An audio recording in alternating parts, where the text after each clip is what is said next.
Hello, everyone. This is Tom Fox back again for another live edition of Everything Compliance. Today, we are going to start with Matt Kelly, and then we're going to go to Karen Moore, and Jonathan Armstrong is going to give us some thoughts on estate planning for those who may have too many yachts. I'm going to talk about Dexit, which is corporations leaving Delaware. So, with that, Matt, there's a lot actually going on this week. What got your attention? Well, Tom, I wanted to talk about export control compliance because we had a fascinating and complicated and messy case served up to us from the State Department, which imposed a $200 million fine on RTX Corporation, which is the terribly blandly named large defense contractor that is an amalgamation of Raytheon and United Technologies in 2020 and the sub amalgamation, I guess, of United Technologies and Rockwell Collins back in 2018. This is all important because what happened here is that RTX and its predecessor companies, all three of them, really flubbed up what are known as the ITAR regulations. Those are the regulations from the State Department that govern the export of military sensitive technologies. Not to be confused with economic sanctions, which are managed by the Commerce Department under the Export Administration, it's the EAR sanctions. But basically, what happened here is that Raytheon, United Technologies, Rockwell Collins dealt with a lot of very sensitive military technologies, also very large companies that had global assembly lines, and they were called out for, in the 2010s, shipping important, sensitive, classified technical data to overseas suppliers, including those in China, who should not have seen that data. And that was a violation of the ITAR regulations administered by the State Department. Many years later, here we are with this $200 million settlement. Also, in addition to those ITAR violations, the companies were called out for poor oversight of their employees taking company-owned devices on personal trips to unwelcoming foreign adversary jurisdictions, including Russia, where basically the employees were going on personal trips to these countries. They were taking their work laptops filled with classified data and firing them up and then logging onto a network at the local wherever in Moscow or in Lebanon or in other countries. And who knows who was spying on those networks. And they then obtained classified information. So this is a big mess. And we have some pretty important compliance lessons to learn here. I'll try and walk through two. How did this compliance mess happen in the first place? And then what are the compliance reforms that RTX has now agreed to make? Starting with the mess. As I said, this traces back at least to 2014 when Rockwell Collins, for example, was shipping technical data to suppliers in China who were then building these wiring systems for fighter jets, missile guidance systems, and whatnot. And Chinese suppliers would therefore have access to this confidential and classified data. They'd build the assemblies, ship them back to Rockwell Collins here in the United States, which then put these parts into larger defense systems they were selling to the US government. And then it would be many months or longer before Rockwell realized, yikes, we shouldn't have had the Chinese suppliers build these sensitive items. Let's tell the Defense Department. They should have been telling the Defense Department right away. And this was a period sometimes of years before Rockwell told the Pentagon, by the way, we were giving you components assembled by Chinese suppliers. Who knows how effective they are? Who knows what they learned from studying our technical data? And the interesting point here is that why did Rockwell Collins have this failure? Well, as outlined in the State Department settlement order, because Rockwell fundamentally misunderstood what it was supposed to be complying with. I mentioned the ITAR regulations for military goods administered by the State Department. Rockwell thought it was subject to the EAR regulations on commercial goods that should not be exported, and that is enforced by the Commerce Department. And from that misunderstanding flowed all of these compliance violations. And Rockwell was not the only one. These sort of violations also happened at United Technologies separately. Then United Technologies acquired Rockwell Collins in 2018. Makes you wonder, what was the pre-acquisition due diligence that it did not detect this? And then United Technologies, consequently, they were also making these mistakes. They were acquired by Raytheon, or merged, or however you want to describe it. But the inheritor company, RTX, which really is Raytheon, ultimately, like, they didn't catch this in their due diligence of UTC either. So we have important pre-acquisition due diligence lessons that we need to learn here. There were flaws in the cybersecurity oversight. So let me pivot back now to the employees who were flitting around the world. And this was in the early 2020s. So by then, this was not a problem inherited from Rockwell or from United Technologies or from Raytheon, all three of whom had been guilty of that sin I mentioned before about sending ITAR-related information to overseas countries they should not have sent it to. This was RTX, the final company. They were still failing when, for example, in 2021, I think it was, an employee went to Russia and he took his company laptop with classified data on it and then logged onto a network at the local whatever, the coffee shop or something.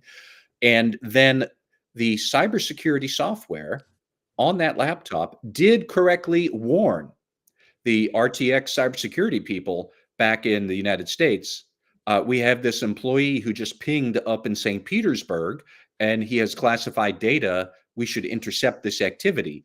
And the cybersecurity people said, well, we've been getting a lot of false positives because we have a new cybersecurity alerting system that we're still working out the kinks of. That's probably nothing. Let's just dismiss it.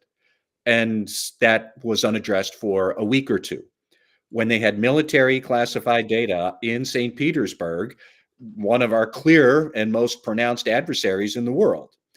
Another one, for example, this is failures of process. A employee took his laptop with sensitive data on a personal trip to Lebanon, which is also a high-risk jurisdiction for classified military data. So he did, well, before he left, he did not tell anybody. He had a disclosure form he had to fill out where I was going. He didn't put down that he was going to Lebanon. He amended the form after the fact that he had gone to Lebanon, but he spelled Lebanon with the French spelling of it, which is, I believe, pronounced Liban, and it's not spelled Lebanon. And that was a discrepancy. And so nobody at the cybersecurity team caught up to it. And so they had yet another breach. And so we have these misunderstandings of what are the regulations we're supposed to comply with. We have the poor pre-acquisition due diligence that nobody caught this. Nobody caught these mistakes even when they were making the mistakes themselves. And should they perhaps have thought, maybe this target we're acquiring, maybe they're doing the same thing that we are. And then they had these mistakes about where are our employees going with what sensitive data, and are they taking the data to places they should not be, and can we intercept and control their hardware, which is company owned, or the data, which is classified. And they didn't put two and two together to realize that they had moments they should have intercepted. So that's the big, huge compliance mess that happened with RTX. Now, let me talk a little bit about the reforms. What is really interesting is that, above all, RTX needs to appoint what is known as a special compliance officer. That is the actual title. This person seems more to me like a compliance monitor or one of those independent compliance consultants that we see a lot with the messaging cases that the SEC is enforcing against financial firms. Their employee messaging apps are all over the place. And so the firms have to hire a special compliance consultant who really is kind of like a monitor. This special compliance officer is also a lot like that. They cannot be somebody who has worked for Raytheon or United Technologies or any other previous version of RTX for 5 years. They have to be an outsider. They basically cannot be fired for at least 2 years while this special compliance officer does this hurry up offense kind of program of trying to revamp RTX's compliance policies and procedures, its training. All of this has to be done within the first 9 to 12 months, which would put it by next June, I think. RTX has to have this special compliance officer really revamp the whole export controls program. And when you're a defense contractor, that's going to be really hard to do. This person will have their own staff. They will be able to report directly to the agency within the State Department that oversees this. That is the Defense Trade Controls Compliance Office, I think it is, the DTCC. So it's really interesting to see that RTX has essentially been told you need to get an independent compliance monitor in all but name, but really that's what this person will be able to do. They're going to have to perform at least one audit within the first year, I think it is. They are on a 3-year consent decree. The $200 million fine, 100 million of which must be paid, but this is also interesting.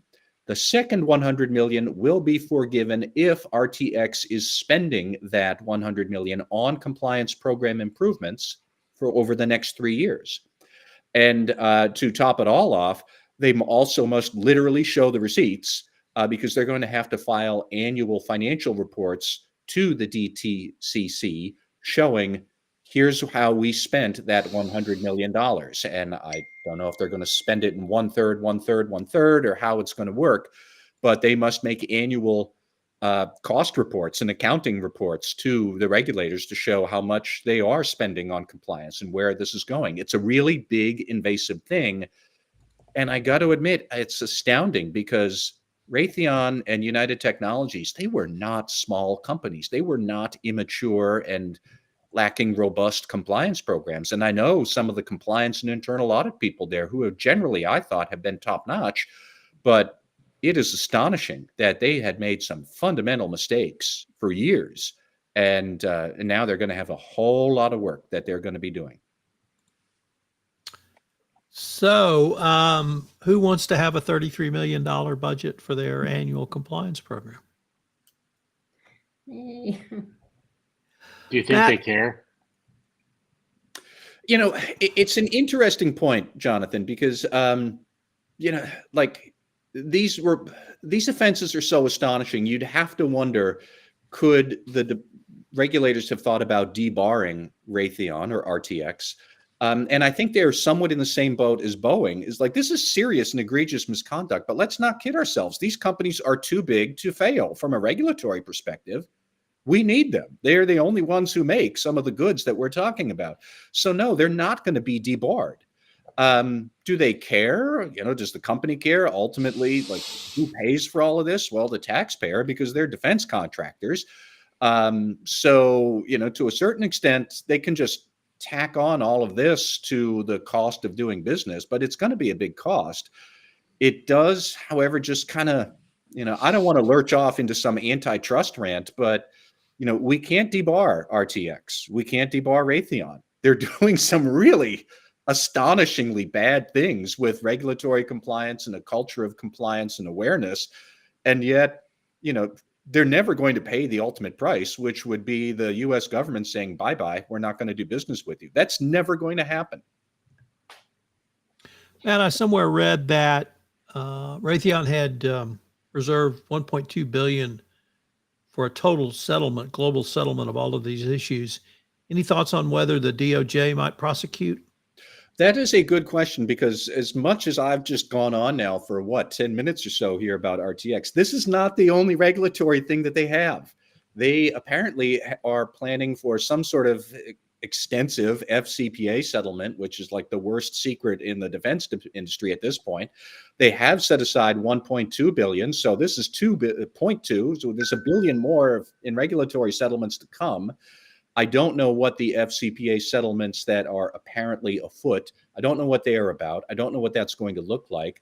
I fully expect that this is going to get announced probably in the month of September, because DOJ wants to wrap this up ideally before the end of the fiscal year for the government, and certainly before the election and any change of power that may or may not happen in January.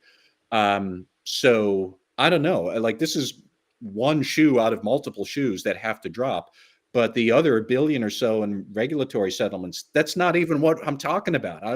I'm only sticking with export control issues here. But RTX got more issues to come. All right. Mr. Marks, you're batting fourth today. Karen Moore, we had a declination last week that turned out to be quite interesting. What interested you about it?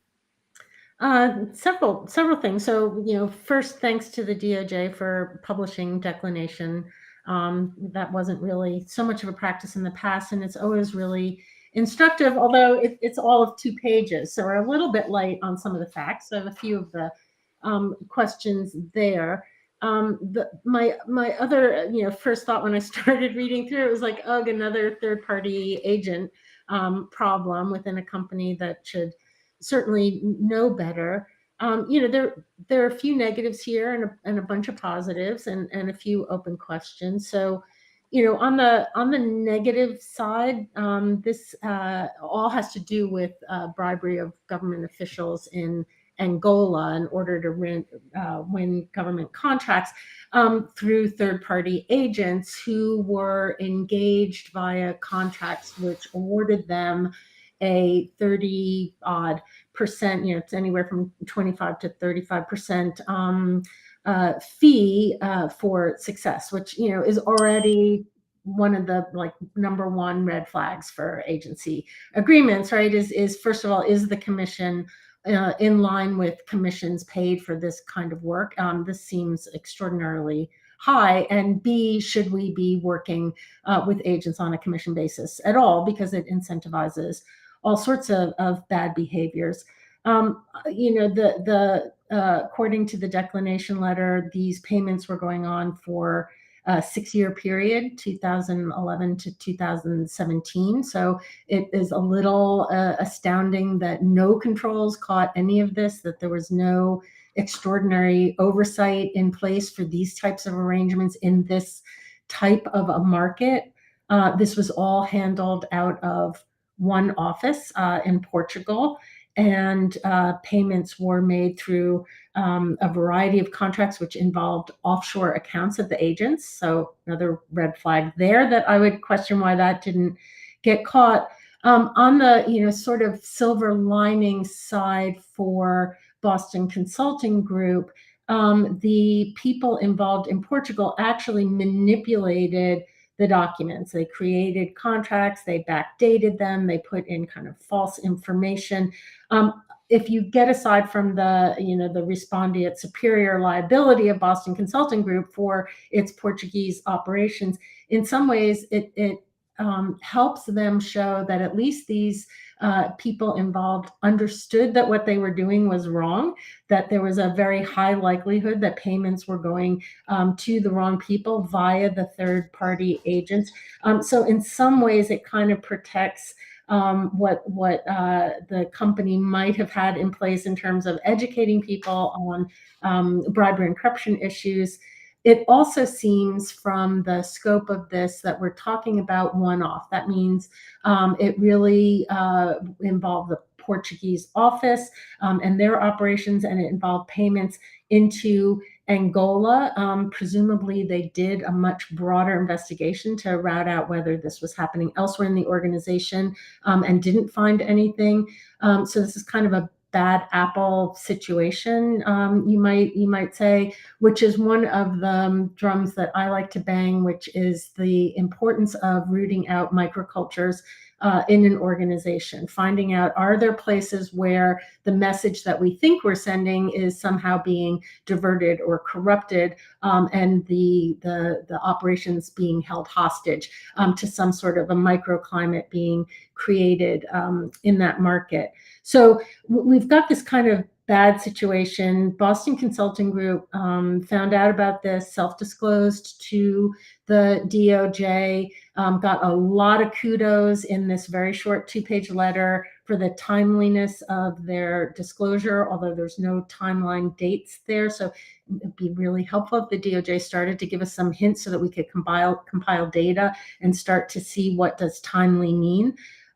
Most importantly, the Boston Consulting Group also engaged in the type of clawback activity even before the DOJ started hitting on the clawback as an important component of response to discovered misconduct.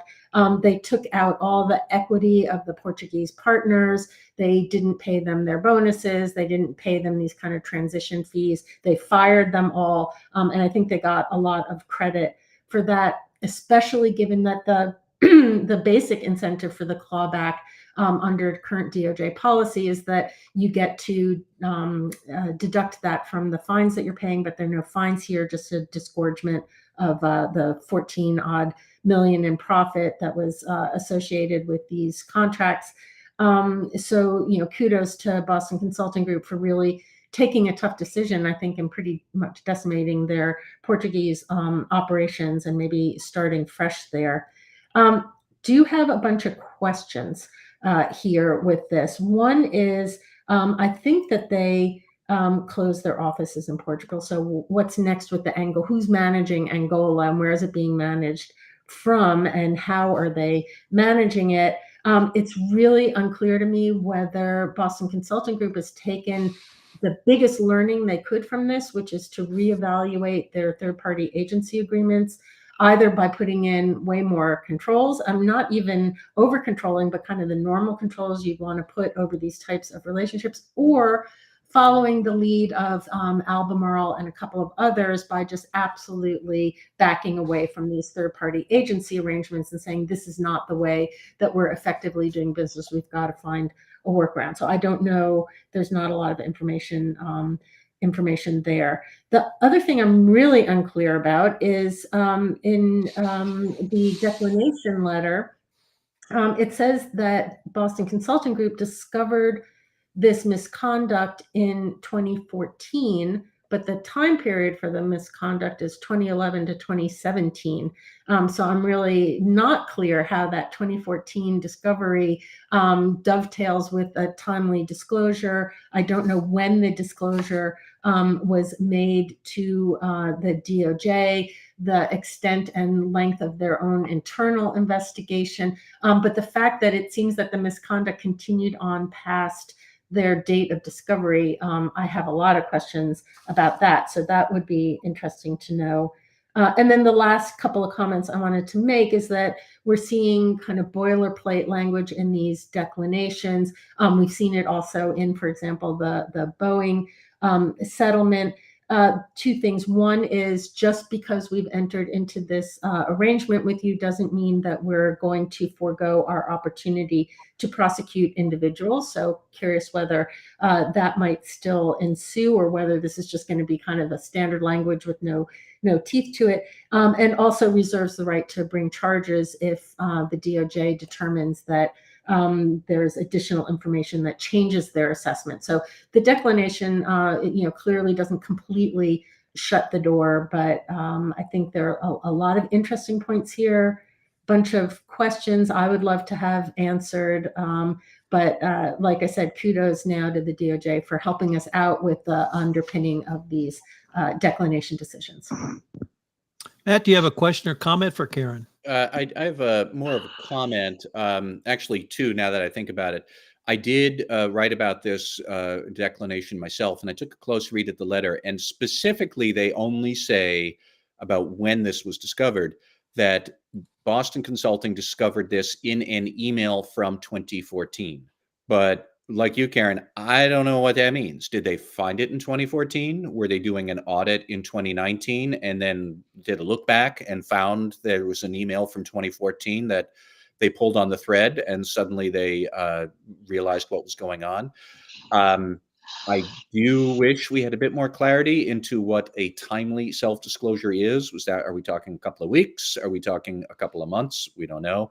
But I mean, my big comment looking at that was I was really struck by Boston Consulting forcing the partners in question to give up their equity in the firm. If you want to give an offending employee a gut shot punch, that's how you do it. I am sure they didn't like the loss of their job or the loss of the bonus or the severance payment, but the equity is something that they have worked up at this firm for however many years they've been working there.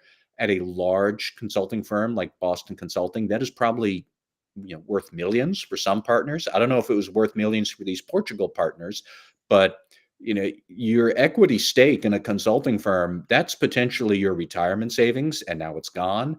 So the way I had thought about it was more like, not only did they impose punishment on these offending employees' future activities, because people are going to wonder, why did you get fired and you didn't get a bonus and all that? By taking away the equity, the company really wiped out everything that these employees had ever done, because that's how you build up equity in your firm. Is you work there for a long time and you get a bit and a bit and a bit, and the success of the firm guides the value of the equity, and all of that is gone because of this misconduct. So if you're looking for ways to really scare the bejesus out of executives, that's a good way to do it. And that's all I'll say. All right, Mr. Armstrong, what is on your mind?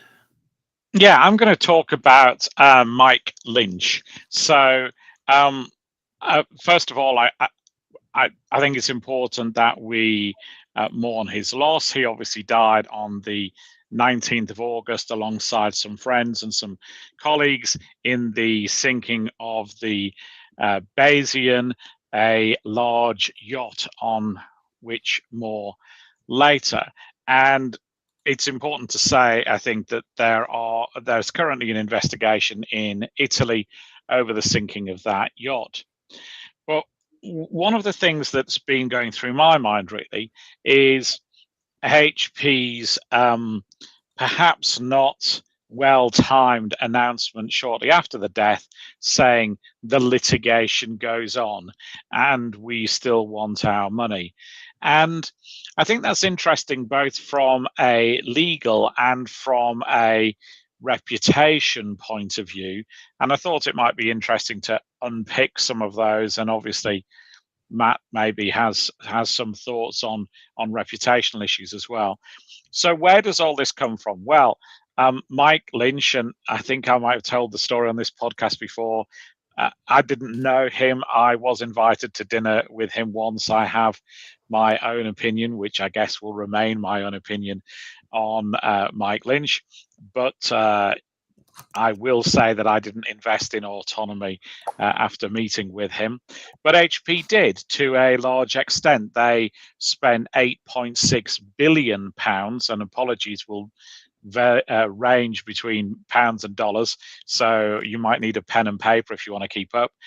But they sold Autonomy was sold to HP for £8.6 billion in 2011, of which apparently Lynch got around $800 million.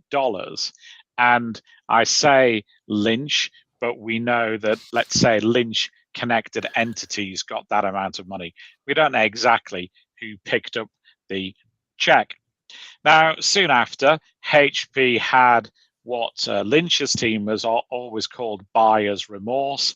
HP went through a change of management. I think they thought that the strategy that determined that they'd buy businesses like Autonomy was reversed by new management. And they soon looked at the value of their acquisition and took an $8.8 billion write down of the Autonomy assets. So effectively, they've more or less said it was worth, virtually nothing compared to what they'd paid for it. And then Exit Lynch pursued Buyer Bear, or rather pursued by the SFO, who HP had involved and asked to investigate Lynch in connection, or Autonomy in connection with the misstatement of their accounts And effectively, HP said that they were duped, that there had been transactions involving hardware and value-added resellers that they couldn't have discovered on due diligence, and that effectively amounted to fraud. Now, it was somewhat of an embarrassing investigation because the SFO had trumpeted the fact that they were using new technology in investigating wrongdoing, and that new technology was provided by, anyone want to guess? Autonomy. So there's somewhat of an odd situation where they launch an investigation into a business who's their own technology provider to investigate that business.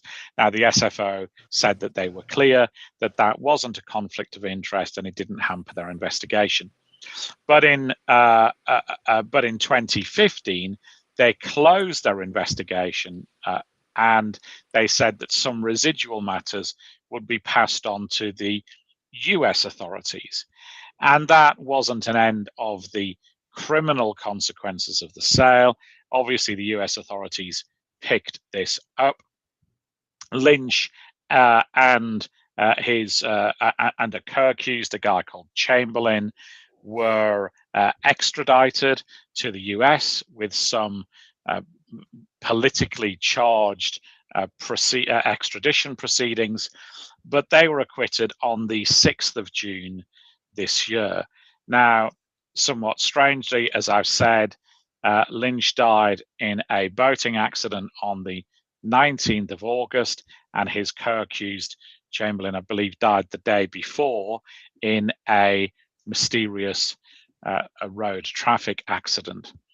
But parking that for now, obviously, as far as the criminal proceedings are concerned, then Lynch and his co-accused are innocent. No criminal findings against them. However, HP also started civil proceedings, and they issued proceedings in the UK in March 2019, and there was a very long-running trial which led to a judgment from Mr. Justice Holdroyd, over 93 days of court hearings, some 9 months in total. And effectively, the judge said in 2022 that there was a victory for HP. That wasn't a 100% victory, but that he would come back to the case and award damages to HP. And that's sort of where we're at the moment. There's been a damages hearing earlier this year. The judge has signaled the fact that HP may have won, but they can't expect the amount they're claiming for. They're claiming about $5 billion US. And he also questioned the credibility of some of HP's witnesses.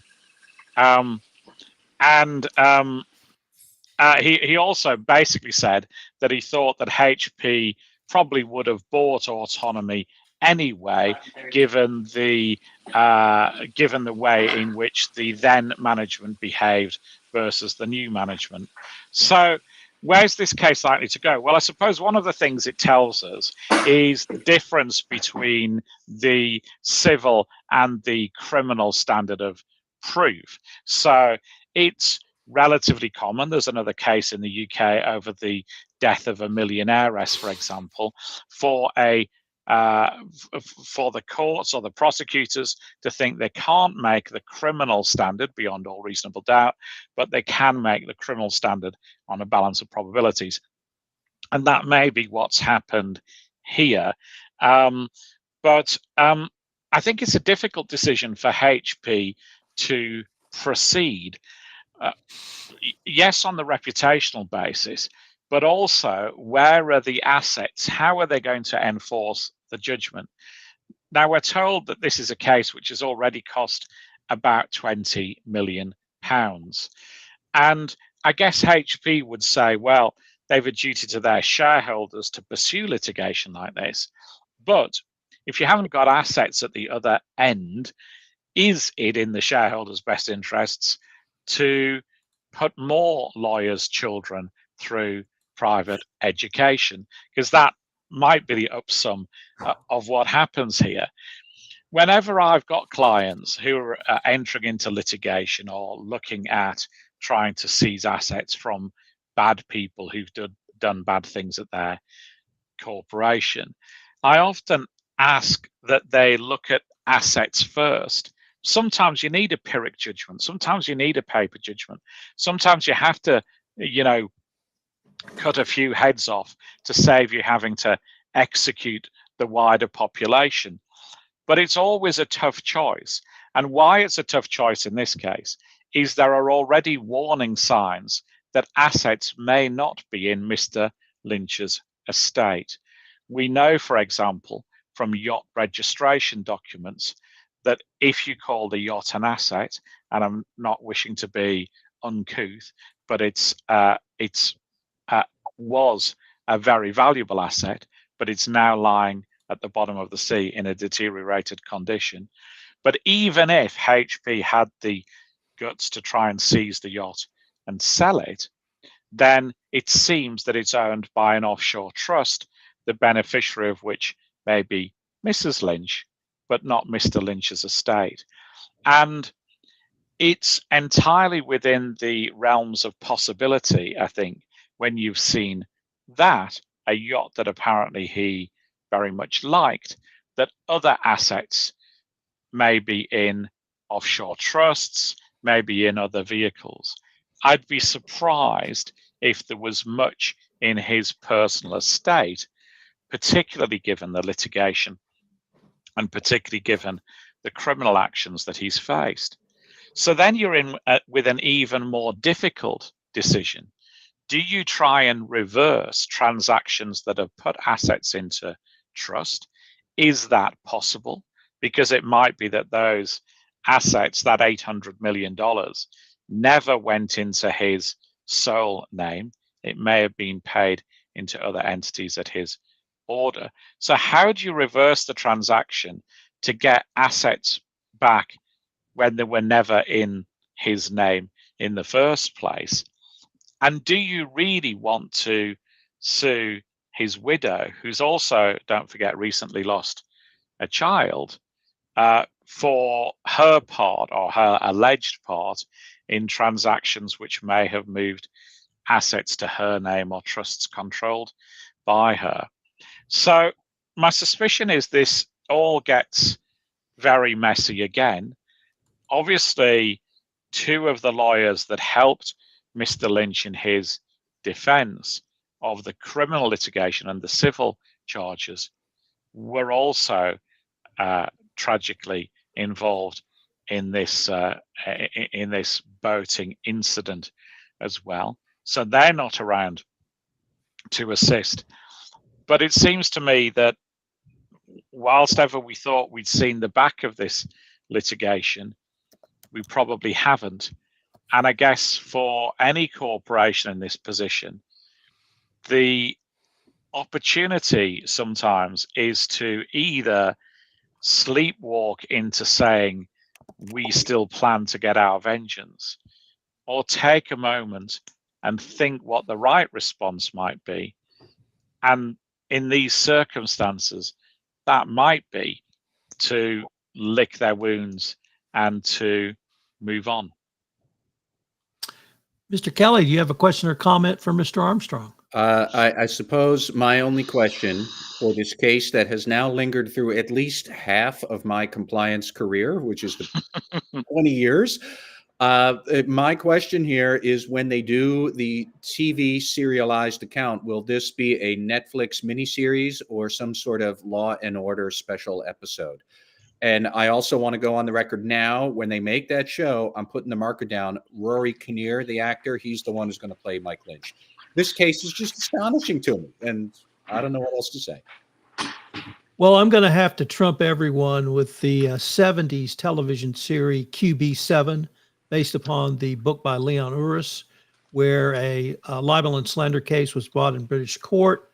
The plaintiff did succeed, and he was awarded 1 pence, the then lowest coin in the realm. And I think that's what HP is probably entitled to at this point.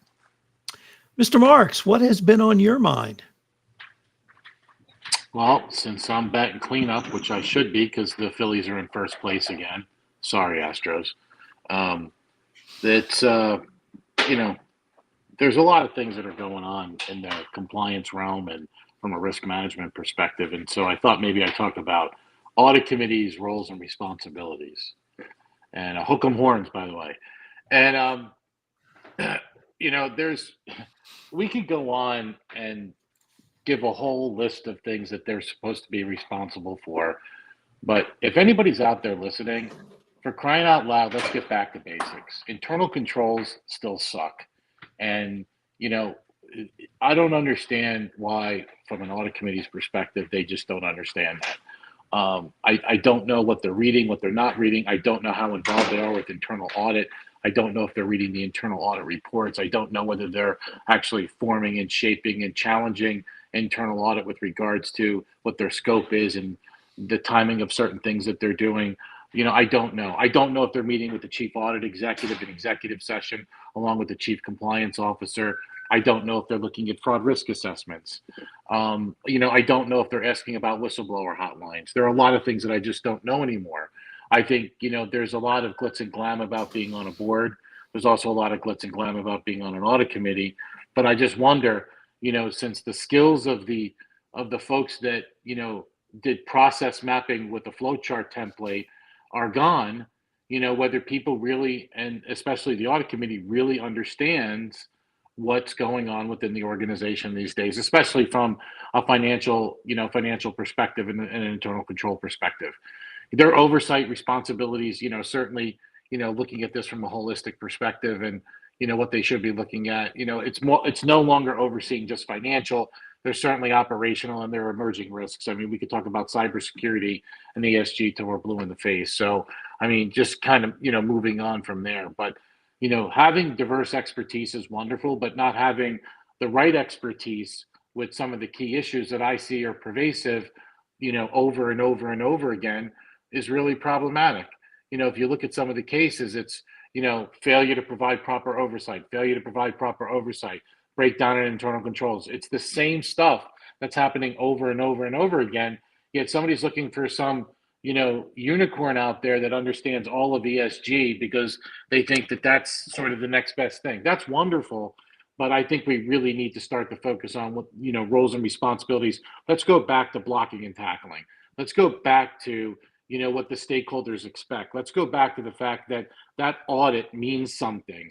And, working with the external auditors, making sure that there's lack of bias, making sure that they're doing the right things, coordinating and communicating with them. Again, all the things that I'm mentioning should be all part of what the audit committee is doing. But the one thing that I keep coming back to that's, that just sticks in my craw, over and over again is this controls thing. And I don't think the audit committee gets it. I don't think they understand it. And it's really bothersome. And I think it's only going to get worse because if you see what's going on with all of these things, even these declinations that are being sent out there, and you fundamentally break down everything from a root cause perspective, it goes back to that control environment. It goes back to root cause. It's, why did people circumvent or override those controls? Why was there no monitoring to begin with? How did they miss this? What were we doing? That's all part of this. And it drives me bananas that we're trying to get so crazy with all this when fundamentally, if you just sit down and just kind of etch things out, the things that I mentioned should be, what the audit committee should be focusing in on. That's what they should be doing. And it's just not getting done. Karen Moore, you have a question or comment for Jonathan Marks? Yeah, I do. Mostly it's a hallelujah because I just subscribe to everything Jonathan just said. I go back to the broken record that I keep playing, which is that the competency for being on the audit committee is and should be financial acumen. So you've got people who really should understand the finance side of what they are charged with overseeing. But they don't always understand how internal controls work. And they very rarely, in my experience, seem to really understand how compliance works and what their responsibilities are there. So, big question for me is, should the audit committee really be charged with these expanding roles of oversight on things that they don't comprehend? Having said that, there's always the pull side of it where the committee should be getting information, but there's also the push side of it. So I think that as compliance professionals, sometimes we take some of the blame for complying with these kind of very short, very pro forma reports to the audit committee that are really almost an afterthought. It's a little bit of like, okay, we've got the report. We don't have any questions, anything we need to know. Let's move on because we're behind in the agenda. The compliance discussion very often tends to be overlooked. And I think as compliance professionals, sometimes we need to push a little bit more to say, I need more time. I need a discussion. I need some sort of a risk appetite feedback from all of you, so I'm applying my energies in the right place. And if we're not going to put that into a different committee that has better educated members to provide that kind of ability to have that good discussion, we're going to need to find our way in. I mean, it just astounded me, Matt, when you were talking about RTX, that the whole ITAR issue, which for a company like RTX should be really in their top 3 of mission critical risks, was something that got overlooked almost completely, and that the audit committee somehow didn't really want to have a little bit more information about how a risk like that was being managed. So just adding 2 cents to you, Jonathan. No, I appreciate that, and good commentary. I keep thinking to myself, I talk to folks all the time, and I'm saying I say to the audit committee chairs or whatever, how many times have you met with the chief audit executive or the chief compliance officer? Well, we don't really meet that much. We meet, a couple. Oh, really interesting. Do you read the audit reports? Well, we read some of them. We don't read all of them. Oh, interesting. Do you know what NOCLAR is? What? NOCLAR? What are you talking about? Is that a new candy bar? No, it's not a new candy bar. It's something that you should be fully aware of. And by the way, if that really does gravitate and take hold and grows legs, some of the things that we're talking about here today, that certainly I would think would possibly kick in certain circumstances. So how does the audit committee, not be aware of that? So, if you're an audit committee, if you're on an audit committee and you're listening to this podcast today, I'm not browbeating you. I'm not saying anything, but for crying out loud, start asking questions and make sure that you're reading this stuff appropriately and you're digesting it, with the right mind's eye, and you have that good information, because if not, you're going to miss it. And in every one of these things, I don't know whether they're missing it or it's just not being communicated, or organizations are still in silo mode where information is not being shared from one department to another or one function to another. But I would imagine it's a little bit of all of that, but it's really problematic, and it's only going to get worse. Matt, question or comment for Mr. Marks? Mostly just an amen to Reverend Mark's sermon here, because it's spot on. But if anybody wants really a glaring example of what we're talking about, just yesterday, the Securities and Exchange Commission settled a accounting fraud case with the company where they faulted the company for poor control environment, poor segregation of duties. But this was a business, a maker of industrial valves, well north of $500 million a year in annual revenue, not a small company, where their UK finance director, who has been charged with accounting fraud, basically had complete reign over that subsidiary's finances. He was the one who compiled all the financial statements for that unit. He was the one who then uploaded all of that into the consolidated statements. And he was the one with sole control and access over that unit's bank accounts to do the reconciliations. So the senior management back in the US parent company had no visibility into what he was really doing with the company. And so now he's charged with running a fraud scheme there for 3 years. But what got to me was, okay, poor segregation duties, poor control environment. And the company had been disclosing this. in its controls and procedures for several years. And nobody at the audit committee thought we should light a fire under the CEO or the CFO or the internal auditor to like clean this up. And then we're surprised that now suddenly it looks like there was a restatement, there was fraud, and this man is now facing civil charges with the SEC. Like, what? Come on. And this is just basic block and tackle stuff, like you're saying, Jonathan. And I just couldn't believe, some of these problems just apparently never go out of style. Yeah, and just to kind of expand on that just a little bit, and I appreciate the commentary, spot on as well. But I think about this and I say to myself, okay, fine. Let's go back to the controls thing for a second. Unremediated controls. Yep. That's not a red flag. That's a giant red flag. If you don't have a plan to remediate controls and they are carrying themselves forward year to year, unless it's some technology thing that it just costs too much to fix, but there has to be a plan to at least address those particular things. When I start to see the same things carry themselves year after year, I start to say, well, guess what? Now it might be the control environment's bad. Maybe it's poor tone from the top. Maybe there are bigger issues here that we have, and so I think maybe we're a little soft on issuing the material weakness categorization on certain, control failures. Again, nobody wants a material weakness. It doesn't look good, for sure. But, I wonder, since all the pressure is being put back on the auditor again, whether that's going to really raise its ugly head going forward, especially with this NOCLAR stuff. Mr. Armstrong, any comments or thoughts from across the pond on this issue? Yeah, you invited me in the chat to say, is it different in the UK? I'm not convinced it is.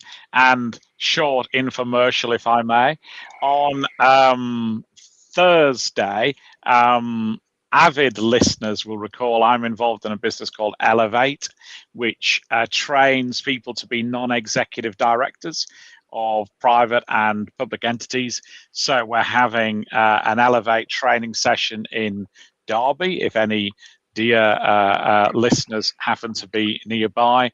And we've done this handy guide for delegates at the event. But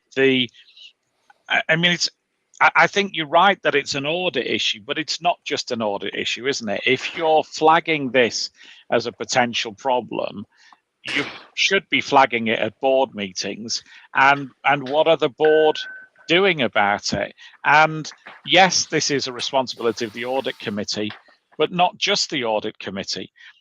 One of the things that we've done in the guide, and yes, Mr. Marks, I'll get a copy to you, is directors are responsible for their sphere of excellence. But not just that. If you're on the audit committee and your LinkedIn profile says you're really good at audit stuff, then you're going to be judged to that higher standard. But if you're a board and you're a passenger on the bus, then you're going to be judged to a standard as well. And I know we've said this before, but organizations need more diversity on their boards. And it's not just diversity of background, it's diversity of skills as well. And we also need directors that are going to challenge each other in a collegiate environment, rather than say, Marks is the numbers man, Marks is responsible for numbers, I'm not going to touch that, because you'll be breaching your responsibilities as the director, and you're likely to face face consequences as a result. And by the way, that's something that DNO cover doesn't fix. All right. Ladies and gentlemen, we are now to our fan favorites, shout outs and rants. We will keep the same order, and we will start with Matt Kelly. You have a shout out and or rant for us today. I do have a shout out. I actually want to shout out to the Brazilian judiciary for finally somebody in this world having the temerity to stand up to Elon Musk, where, as I'm sure most listeners probably know, they have basically taken Twitter off the air because Elon Musk will not comply with judicial orders in that country to take down certain right-wing hate accounts that are peddling disinformation. I have complained about Elon Musk multiple times on this podcast before. I won't get wound up on him right now. But everybody who is saying that this is an attack on free speech, okay, well, A, you don't have free speech. You don't have a right to free speech to call for violence in the streets or violence against the government. B, you do not have free speech to falsely shout fire in a crowded theater. And that's what the accounts in question were doing. And C, who is Elon Musk that he thinks he can just thumb his nose at a government trying to hold him accountable for the actions his business is undertaking? And I also do want to just call out that everybody who is saying this is an assault on free speech, let's remember that this is Brazil, and not everybody in the world has the same sort of absolutist free speech views that many Americans do. And I am in favor of free speech. I've been making my life living for the last 30 or 45 years, embracing freedom of the press. But that doesn't necessarily mean that the US way is the only way. Brazil has different standards, and we talk all the time about appreciating local cultural standards. That's sometimes what this means. Although I would wipe all of that aside and just say Elon Musk is running a very reckless business over there. He is allowing these accounts to run roughshod over Brazilian attempts at governance, and so the government held him up and said, no, you are accountable for this. Frankly, I'd love to see more accountability brought to Elon Musk in other countries, such as the United States, against other giant tech companies, such as Facebook. There is way too much calling for violence and absolute flat out falsehoods. And we're nuts if we think it's okay to pass that off as just okay. No, it's not. I'm glad to see that some Brazilian judges out there have finally pointed out that rather obvious fact. And just because Elon Musk doesn't like it, then he doesn't have to be there. And apparently the Brazilian judges have called his bluff, and more power to him. Karen Moore, do you have a shout out and or rant for us? I do. I have a shout out to the Victorian Lyric Opera Company as it opens its new season. They had the foresight, I don't know, to add me to their board. They decided that having a super fan would be a good competency addition to what they had, which are highly trained and skilled and smart theater and musical performers. On their board, I've been absolutely astounded at the shoestring on which this company operates. Absolutely floored by the amount that the members of the orchestra get paid. If you think about the years and years of training it takes to be able to play in an orchestra, you'd expect them to be kind of NFL players in terms of their compensation, but they are way below school teachers who are already, I think, grossly underpaid for the work that they do. So my real shout out is to the Victorian Lyric Opera Company, which operates here in the DMV area, resident theater at the F. Scott Fitzgerald in Rockville. If you are a fan, as I am, of comedic opera, I encourage you and invite you to come along. But really hats off to them and to all the other regional theaters that just operate out of a true love of the performance, and certainly not for any massive financial remuneration. Jonathan Armstrong, do you have a shout out and or rant for us? Yeah, mine's way less erudite. I'm going to maybe shout out, maybe rant out of Claude Whale, and I might be getting the pronunciation wrong. If so, I apologize. Who he? Well, he was the technical sales lead at a French business called Arconic, and they've been a feature of the Grenfell Tower inquiry, which just published a huge report in the UK. He's the guy who said that it had to remain, quote, very confidential is capitalized, that their products really weren't fit for purpose and they weren't fire retardant, as it seems he had claimed. He was invited to give evidence to the inquiry, and he didn't show up. And he said that French law prevented him from turning up. The inquiry says that this was a questionable interpretation of the law. But in any event, they proceeded without him. If he intended by that he wouldn't feature in the report, he was wrong. He was mentioned more than 100 times. The inquiry found that he engaged in deliberate dishonesty. And when questioned about this, he said, I wasn't the one making decisions. So whilst it seems, he says, that he knew the product was unsafe, he knew the product shouldn't be sold, and continued to sell it, he said that it was someone else's job to decide if the company was responsible.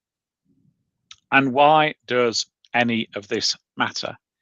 Well, it matters because 72 people died when the tower block was set on fire with these panels on the outside that exacerbated the fire.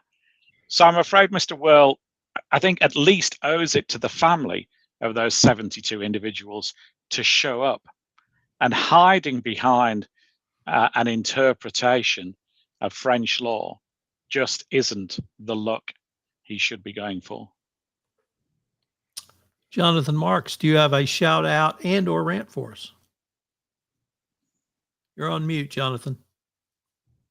I'm not going to be talking about fast food workers or breakthroughs in drug therapy or, how poorly my meal has been delivered by DoorDash from a certain fast food company as well. But I am going to be talking about the NFL and the moronic move they made by having a freaking football game in Brazil on Friday night. And I don't know what the heck they're thinking, but football's an American thing. I get the global aspect of it, but for crying out loud, the first game of the season in Brazil, especially my team, Roger Goodell. There you go, folks. The first full raspberry ever on Everything Compliance. Well, I'm going to end with a shout out to Dr. Stephen Bainbridge. He is the William D. Warren Distinguished Professor of Law at the UCLA School of Law and generally recognized as one of the company's top experts on corporate law. He has about to release a exhaustive study of the Dexit, which is the concept where corporations are leaving Delaware for other states. And he looked at all of the stated reasons, including franchise savings tax, quality of state law, corporate governance flexibility, transactional flexibility, perceptions of determinacy, D&O litigation risk. And he concluded, or the data suggested, two conclusions. And I'm going to read directly from his report. First, almost all reasons given for reincorporation seem implausible. If Dexit becomes more frequent, plaintiffs' lawyers should scrutinize these disclosures, particularly focusing on enhanced liability protection for controllers, directors, and officers, suggesting possible conflicts of interest requiring new fairness review. Second, the number of reincorporations from Delaware remains minimal compared to the vast number of new reincorporations Delaware attracts annually. Given the strong inertia behind the initial corporate decision and the weak drivers for Dexit, it is unlikely to become widespread. So just because Elon Musk lost a lawsuit, took his ball away and went home, doesn't mean that other corporations are going to do so. Well, ladies and gentlemen, this has been a great episode. I look forward to our next visit together. Thanks, everyone. Thanks, Don.